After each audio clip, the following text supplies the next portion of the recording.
Che in questo momento in Italia ci sono 6 milioni di cittadini che vivono alla soglia della povertà e che anche il Veneto è toccato da questo fenomeno, per cui noi abbiamo fatto una scelta da subito di pensare che la nostra campagna dovrà essere low cost. È una campagna che sarà sobria, è una campagna che sarà, come vedrete dopo,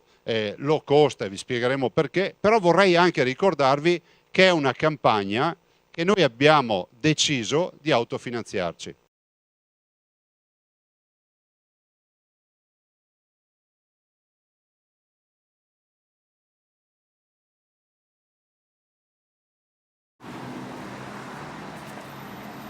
Alla faccia delle campagne elettorali low cost come c'erano state promesse, abbiamo i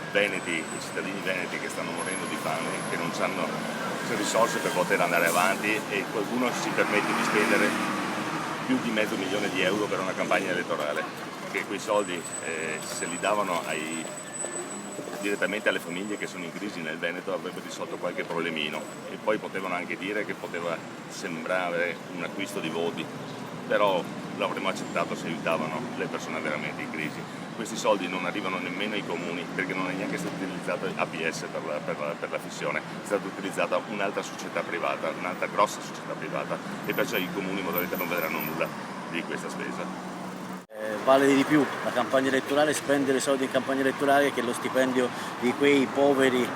dipendenti in via Bellerio, in sede della Lega, a cui era stato detto che non c'erano soldi, invece effettivamente soldi si sono trovati ma per le campagne elettorali. In via Bellerio sono stati licenziati 74 persone a cassa integrazione a 0 ore. Vogliamo trasparenza, vogliamo che le spese che i candidati